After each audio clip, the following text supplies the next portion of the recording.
What's going on, everyone? Welcome to the newest episode of the Believe in Oregon podcast. I'm Zachary, Neel. He's Jonathan Stewart. Jay Stu. What's up, man? How you doing?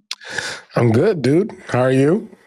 I'm good. My wife went back to work this week, so her maternity leave is Nice. officially over. So it's a little bit chaotic, I'm not gonna lie. Well, just in case, well, there's no just in case here. I got an opportunity to meet Amari, your You did. baby You did boy. meet my son. I'm gonna post that picture later. I got a screenshot of you and And him talking. he's super cute and Thank very you. observative, and he's gonna be somebody special one day. I can tell. Yeah. Gonna He make you looks proud. he looks exactly like his dad. You can definitely look at him and see, all right, that's That's my kid. him. Which is funny because my daughter looks exactly like my wife too. So it's like Yeah, we got one of each. It worked out well. that's how God works it out. Yeah. No, super cute kid. Everybody. The truth of the matter is, not a lot of people can have babies and the babies turn out to not look like aliens. Your baby does Yeah. not look like an alien. So He congrats to you doesn't. and your wife. He did a little bit early on, but he figured things out. He's a cute Yeah, kid. good job, man. Yeah. Outdid I'll let yourself. my wife know that you approve. You outkicked your coverage. You guys did a Oh, good job. absolutely. Yeah, I've known that every day of my life. All right, it's gonna be a football heavy show today. We're gonna hmm talk some recruiting. We got National Signing Day tomorrow, Wednesday, as we record this. It's Tuesday, so that's gonna take place. We're gonna put a cap on the 2025 class for Oregon. The Ducks won't sign anyone. They've already signed their entire class. It's kind of weird, the calendar now, that this used to be the major national signing day, but now with the early signing period, the state doesn't really matter. I think there's like one, maybe two of the top 150 players in the nation who are unsigned right now. So kind of the sizzle is off the steak for this one. But we're still going to put a bow on this class. Talk about some of the players in the class for Oregon. They signed 19 players, the number 5 class in the nation. We're going to go through superlatives for them and talk about some of our favorite players that are going to join the Ducks this spring. But first, I want to ask: do you remember your signing day? Did you do anything special for it? I don't remember. Like, was that a big thing by the time you were going into high school or into college? It was starting to become one where scout.com, rivals.com, Mm-hmm. blowing up your phone line, and then trying to get, the reporters that are local to get some pictures taken and have those be faxed or sent over somehow, helicoptered in to the department so that way they can post it on their websites and all that good stuff. But I do remember it. I had it at my high school, obviously, and it was a special time, signing the letter of intent, right? Yeah. Signing that thing away and doing it, with my friends and close loved ones that have been there throughout the whole process of, middle school football, eating at my friend's house, like post game, like celebrations and all kind of stuff, right? So like gets having the people there that have been through it all up until that point in high school and going into college and being able to celebrate that moment of announcing where I was going and signing, and remember signing that letter, and then we faxed it away to Oregon, Mm-hmm. and the rest was history. It wasn't too special as what they do nowadays. They probably have TikTok dances and all kind of stuff. Going live stream um, and having ESPN on site. Like Yeah. it's a big deal these days. Did you did you do like a hat ceremony at all? Was it announced at all where you were going before you signed, or did you kind of like announce and make that commitment on signing day? I announced and made that commitment on signing day. I went Wow. to Seattle, Washington, and I remember doing an interview on King Five, Mhm. um, and basically talking about why making that decision to go to Oregon. And it's interesting. I have a story, um, Please. but like it's a long story. But They all are from you. I'm not gonna lie. but long story short, I got confirmation after like a spiritual awakening almost, right? Like a opportunity to really you know, make this decision, but then have a revealing I think post you've told the this story. decision. Yeah, and The story about basically, your drive on yeah, I-5 the and drive what on was it, I-5, a necklace or blanket or something like that? a multitude of things, right? And so, and so basically, if I felt good about my decision, I feel like nowadays you have way more factors, way more resources to depend on solely on where you're going to go to college. Back then, it was kind of just a Hail Mary and hoping, for the best.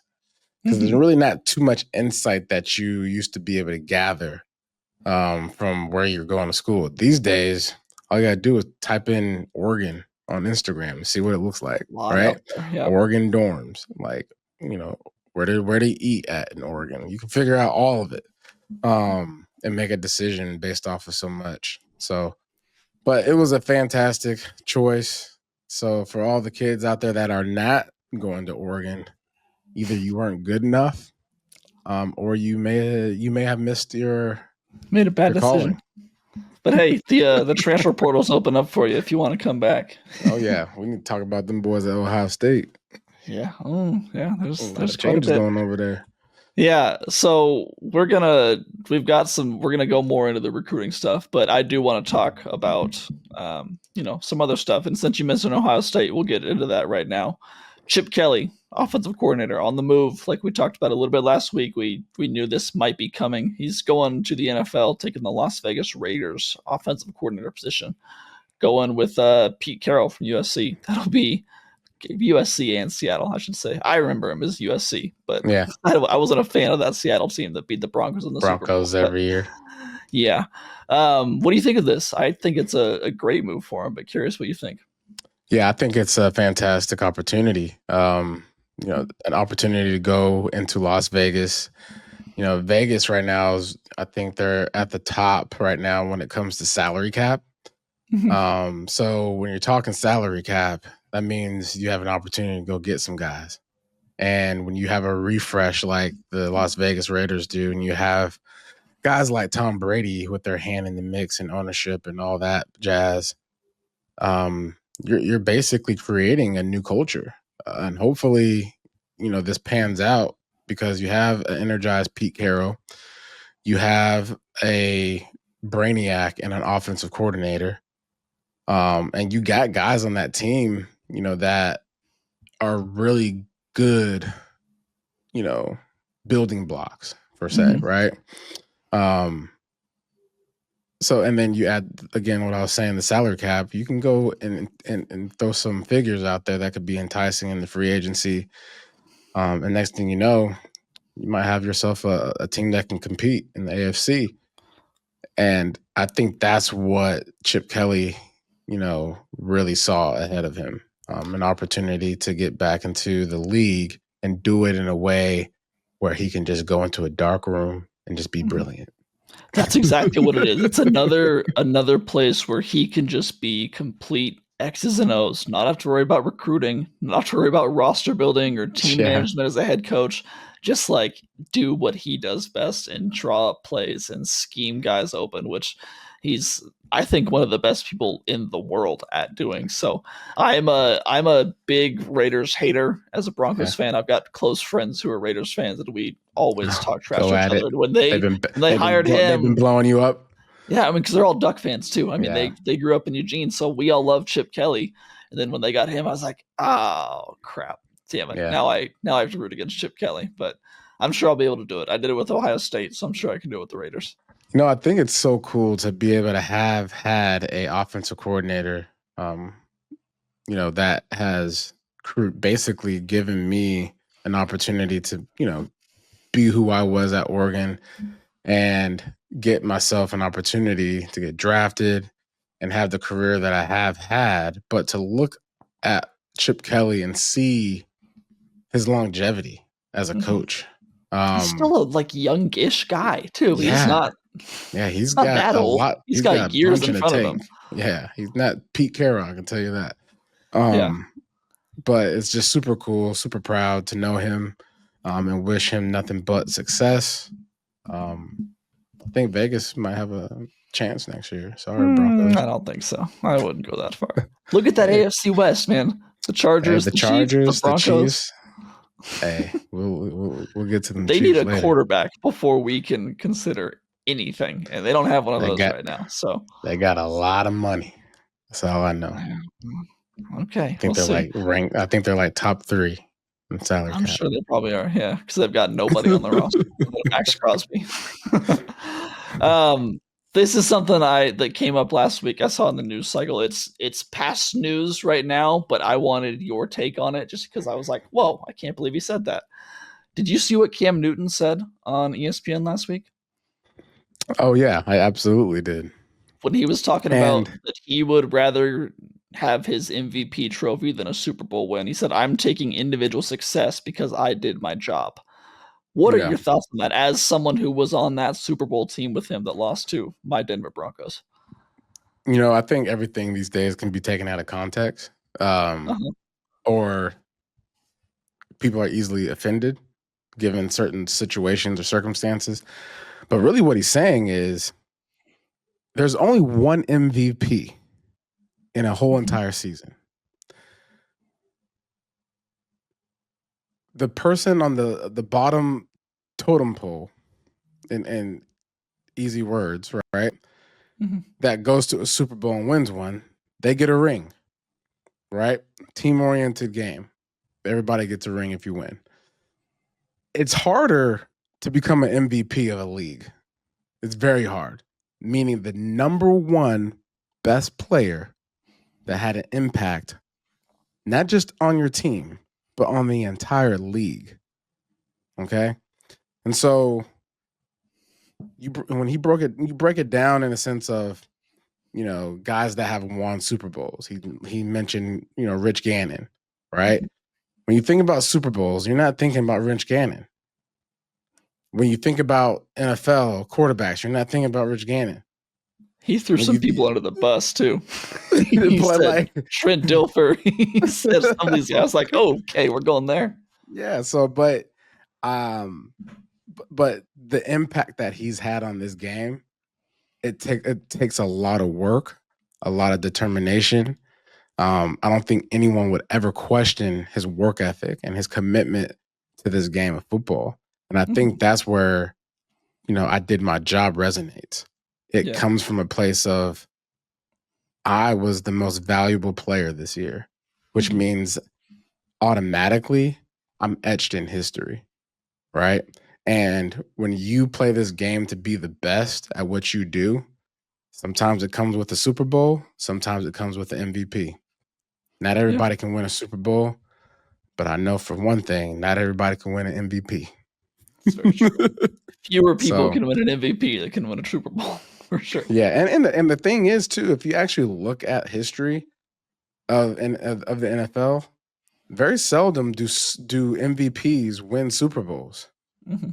That's if you go back and look at history. I don't know when the last time MVP of a league won a Super Bowl. That's a really good wasn't question. recent. I mean, it hasn't been recent. The Super Bowl is such a team award, and like you're saying, an MVP is an individual award. And to win a Super Bowl, you have to make sacrifices for your team. Mm-hmm. So, yeah, I'm gonna look that up though. But everything he said made sense. I have no harm about what he said. If people do, then they need to go read a book. Yeah. Wow. Okay. Well, the last person to win the MVP the same that they won the Super Bowl was not that long ago. When was that? Kansas City? Mahomes in 2022. All right. Before that was Kurt Warner in 1999. See? Yeah. That's a long time ago. So MVPs come. That's just a different. It's a different ball game. It's very hard to win a Super Bowl, but to be named and known as the best player in the league and have that type of impact, basically putting fear into people. Every time you step on the field, they have to game plan for you. But they have to.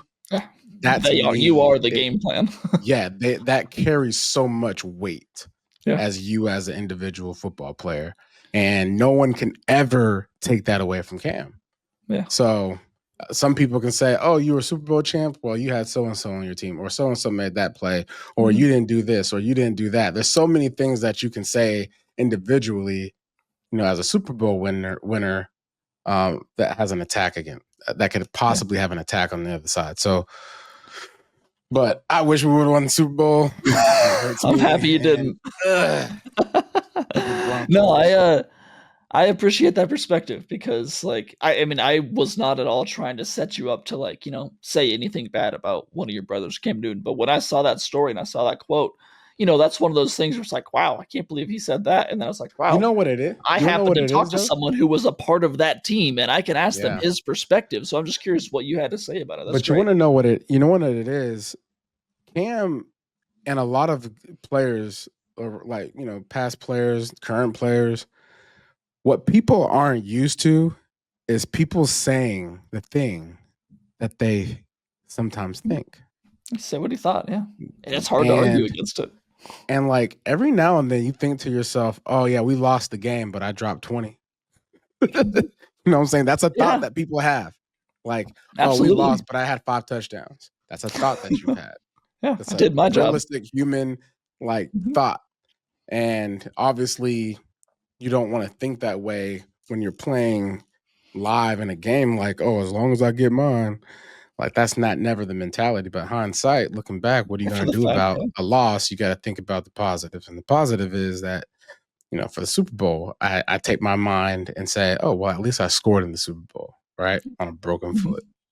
Yeah. And, I'm etched in history in some format, a Mhm. losing side. But hey, what are you going One to do? more one more Cam Newton question for you. What is he wearing, man? What he won't, man. What is this dude's style? I don't get it. He looks like a villain, like in a children's movie. That's what I see Yeah. every time. You know, I Big appreciate Cam. hats, Listen, scarves. I appreciate Cam because he has never changed. It's true. You He know, is himself. he is himself through and through.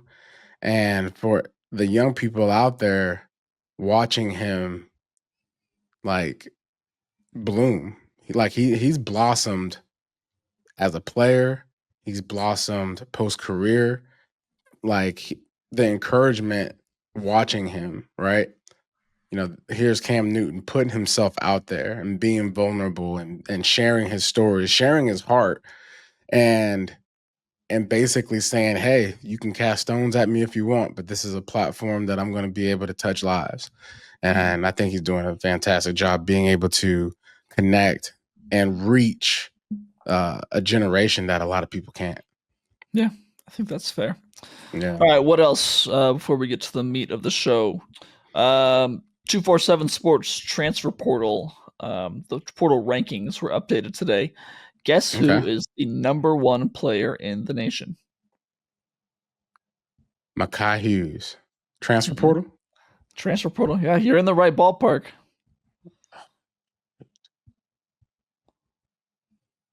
It's your guy. offense, running It's back, your guy. transfer Isaiah portal. World. Oh, Isaiah. Oh, big world. Big Big Willie Mully. World. Hey, Number one big player in the transfer portal this dude. He's so big, dog. year. I can't wait to meet Can't him. wait to see him. I can't wait to see Cannot him in wait to see person. him Like, in bro, like person. where your mama and daddy at? Like, How big are they? I wonder how big they are. I hope he's really nice and one of those guys that just steps on the field and just like you don't want any piece of him. I From the mean, looks of it, he from is. the But looks of it on the field, he is that way. yeah, So I thought that was cool that Oregon, I think, had 5 players in the top 100. Dylan Feineman, the safety, is I think number 10. I actually have it written down right here. Isaiah yeah, World give us number those 1, rankings.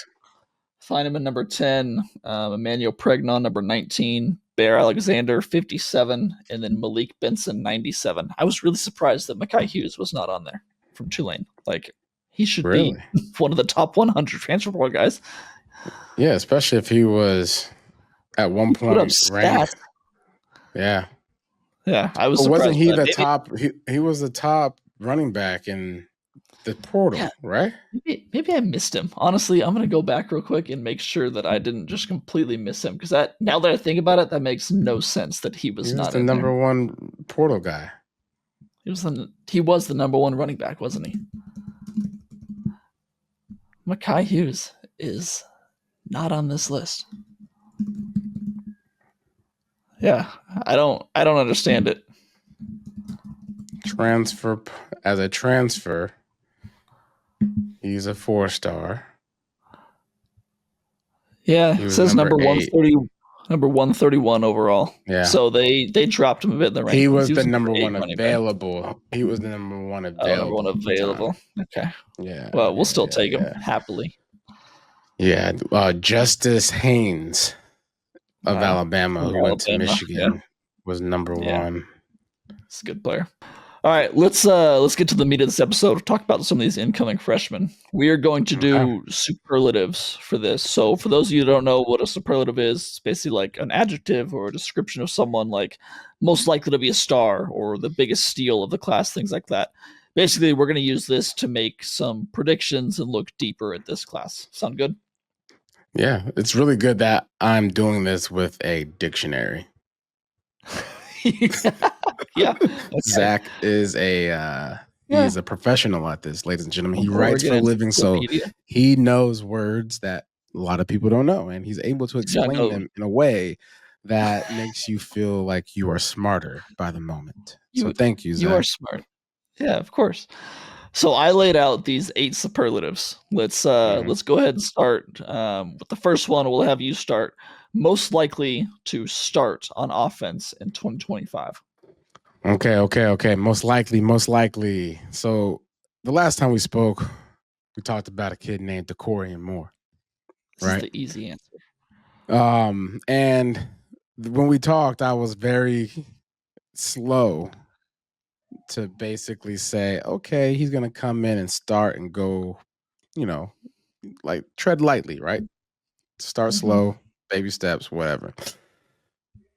But after doing some digging, um, I don't think that way anymore. This man's about to Really? be a Tell me what you monster. think. Yes. So Okay. the young man will start from day one. Okay. 5-star receiver Calling your from shot. Duncanville, right?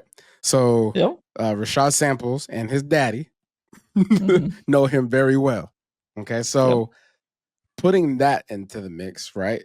The comfort level, him coming to Oregon, knowing that he has someone here that he can respect out the gate because he was coached by his father, right? So I just think that by itself, the comfort level, Samples has his hands in the offense and it's going to be able to probably implement some things and make Decorian a guy that can be any and everywhere on the field, in my opinion. He's just that much. He has that much talent. But 10.25-inch mitts. Yeah, they're huge. He got some big hands, dog.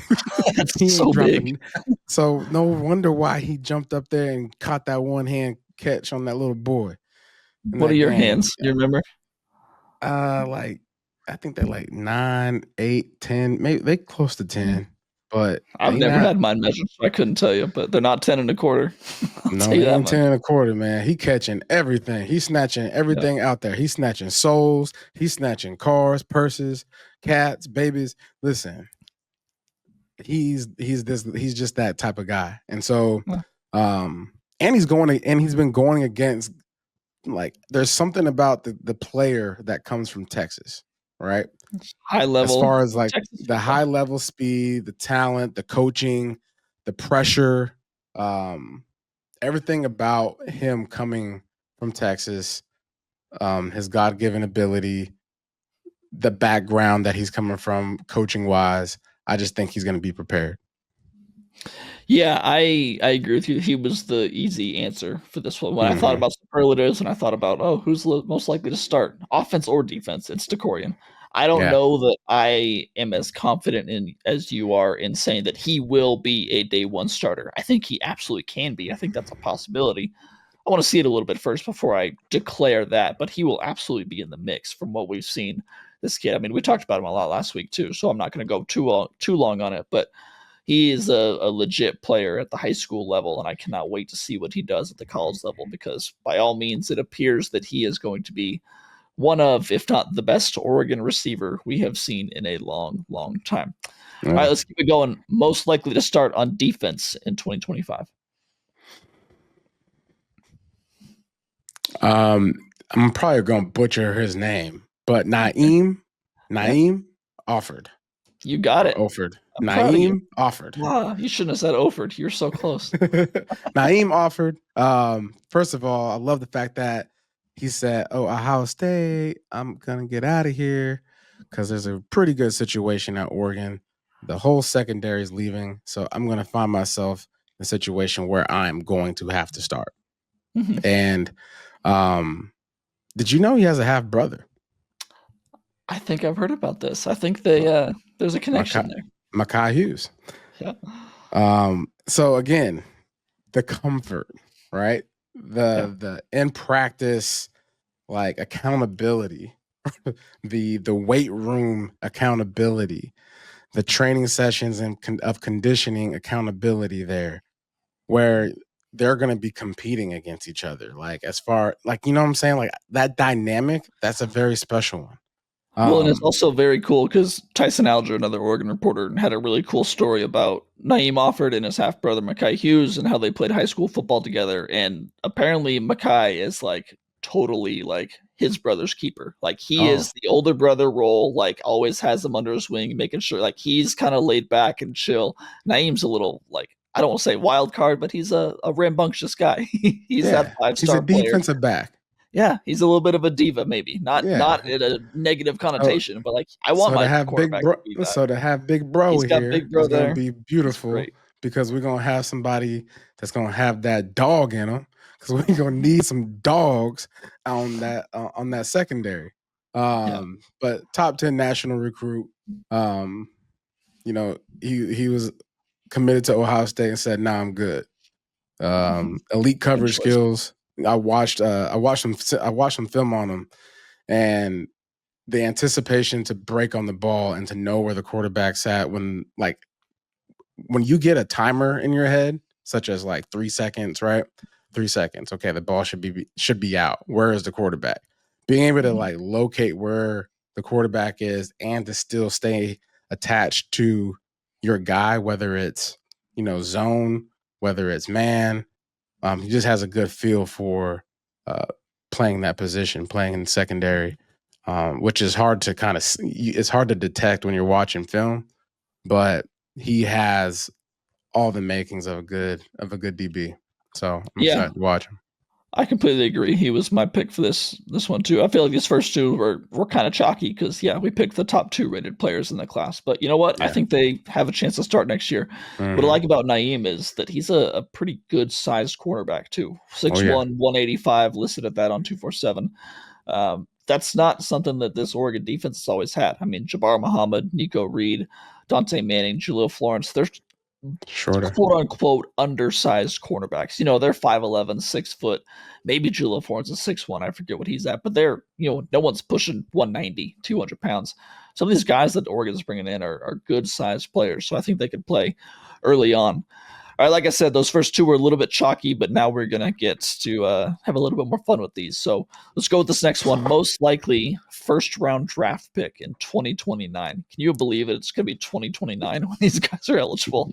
Man, we old. That's all that We are is. old. We That's are crazy. old as dirt, man. No, but I'm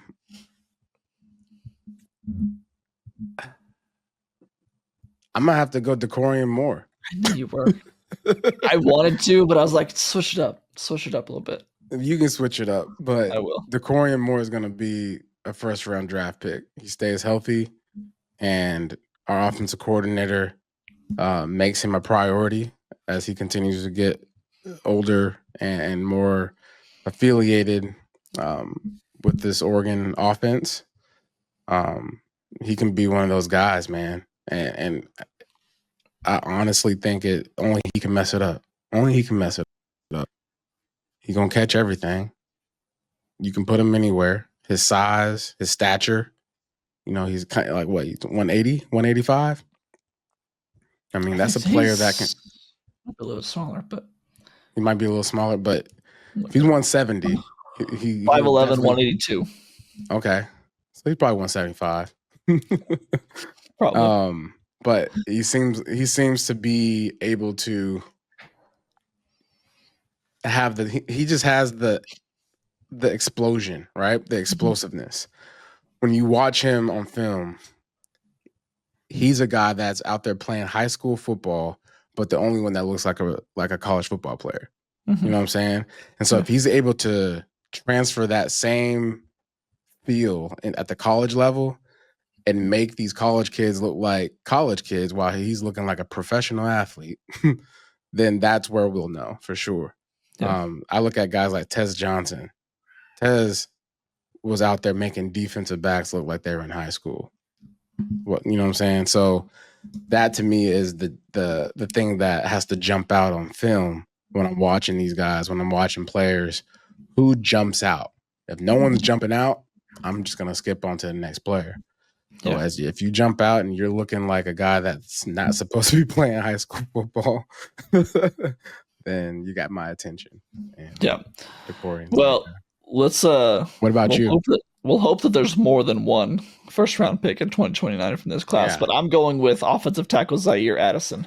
Okay. He is a highly rated offensive tackle. Let me see, 4-star. What was he rated?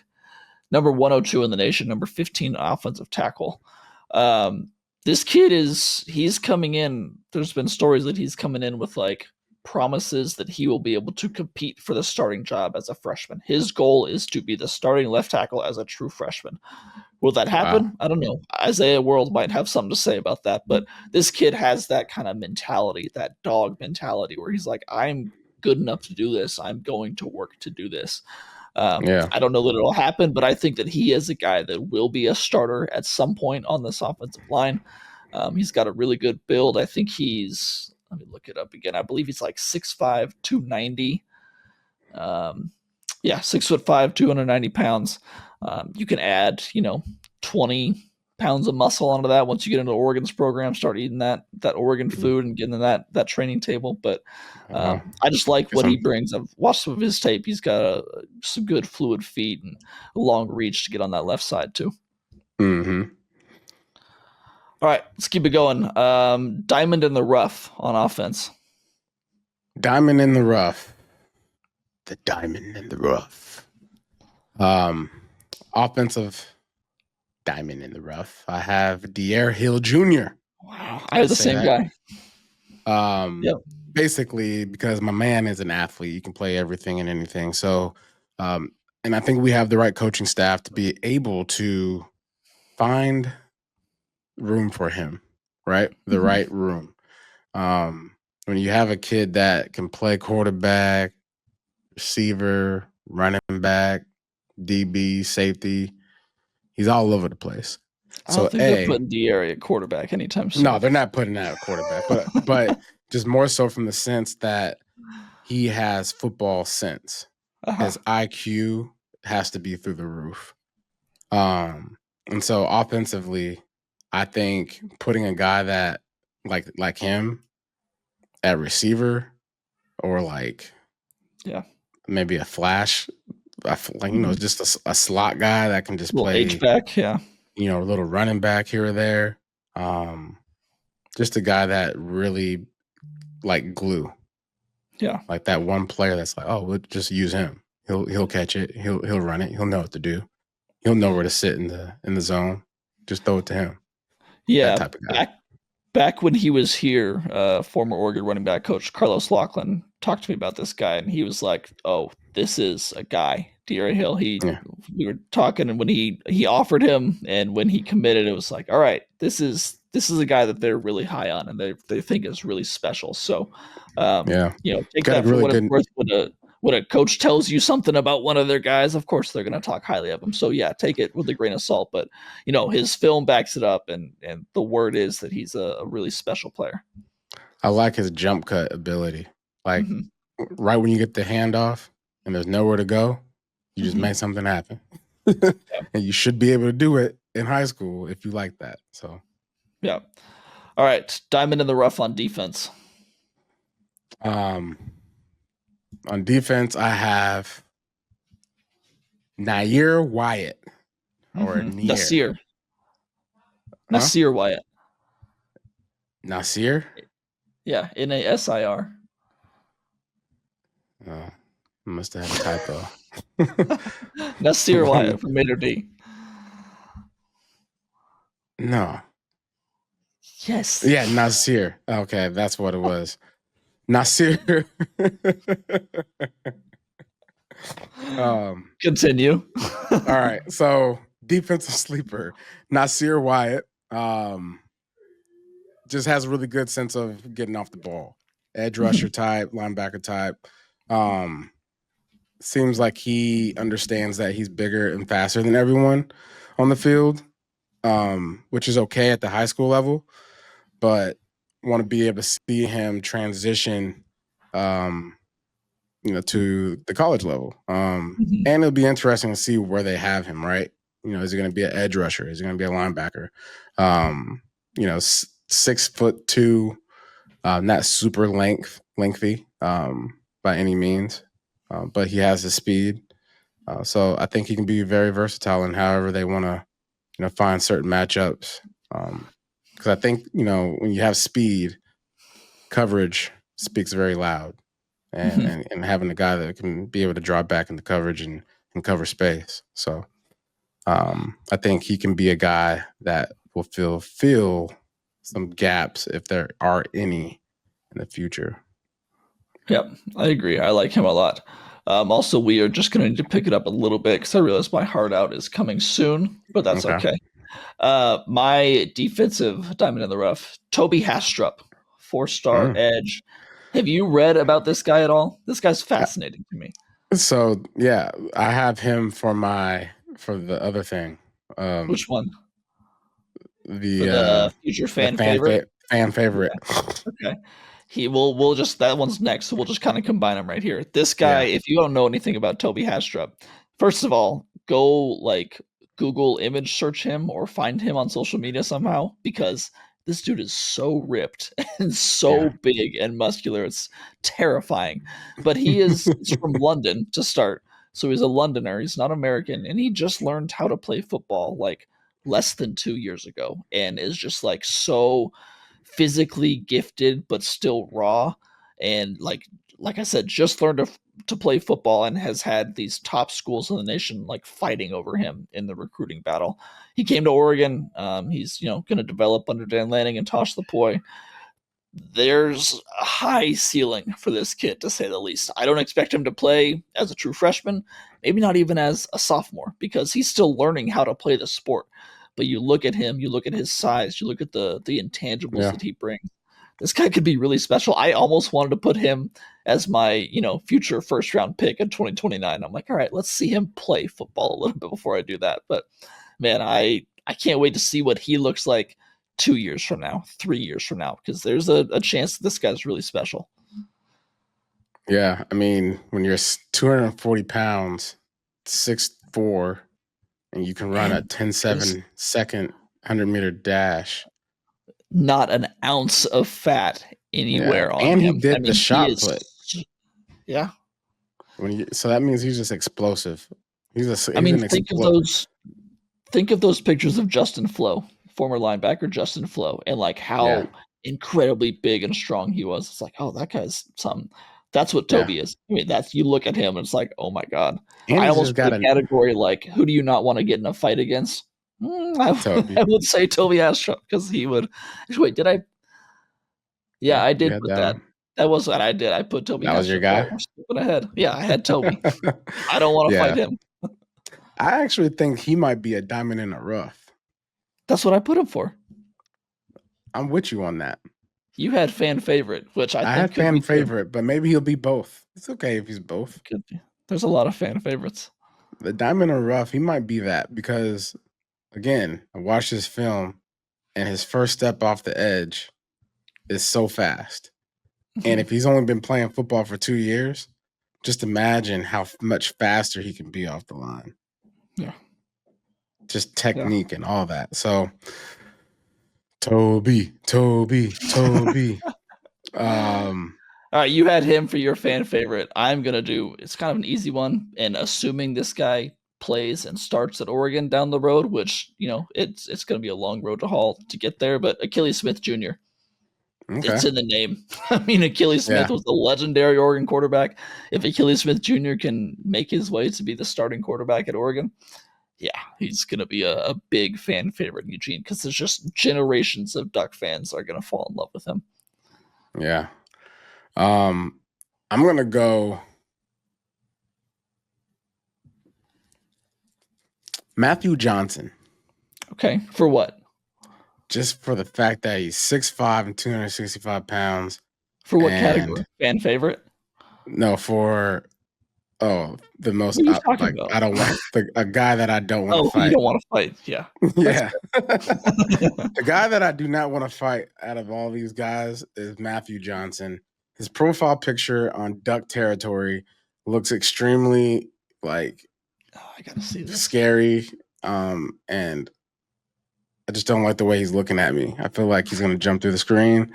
He's 6'5", Ooh. 265 pounds. Look at that jawline. From De La Salle. Yeah, Yeah. jawline's crazy, isn't it? Look like a pit bull. It's big Yeah, kid. just I wouldn't want to fight that guy. Yeah. Like he looks like a guy that, doesn't mess around. And we will end it with this. I think we both probably have the same answer for this one. Most excited to watch. Mine's Decorian Moore. We've talked about him a ton already. You have someone else? Yeah. Decorian Moore. Yep. Can't wait to watch it right away. His 10 and a quarter hand. Catch a bunch of footballs. Yeah, a bunch of them. All right, let's wrap it up there. We're going to come back next week, and I know I said it last week too, but hopefully have a guest on. We realized last week when we said that this week would be signing day, so we're like, oh, let's do our recruiting thing now. But next week we will try and have a guest on and line up something interesting to talk about. Do you have anything to add? You want to do some quick golf talk? How are those lessons going for you? Had any more? Golf is life, man. If you haven't checked it out, go to my Instagram. I hit a bucket from like 40 yards out. Oh, really? And I did this thing like Chiefs, Eagles, and basically whichever one I hit, that's going to be the Super Bowl winner. How long did it take you? Only 10 shots. I don't believe that. The first one I did it, and we just weren't recording. And then wait, so you're hitting little like what, lob wedge, or you're like? Yeah, my 56. Okay, from 40 yards out. How big was this bucket? Like this. No chance. Bro, go look at it. Okay, I'm gonna look at it right after this. Everybody go to my Instagram and look at it. To get it in a the video length, the actual video length was like 2 minutes and 30 seconds. Wow. We were planning to be out there longer. I was like, all right, got a bucket of balls. We'll be out here until I get it. I'm impressed. That's good. Yeah, man. Okay. Wait, so who's gonna win? Are you able to spoil that information or to watch your video? Oh, the Eagles. Okay. They might. Saquon Barkley, man. Saquon. Yeah. Listen, Spags did stop the 18-0 Patriots from winning a Super Bowl. He did that. If there's going to be any person on this planet to stop Saquon Barkley, it could be him.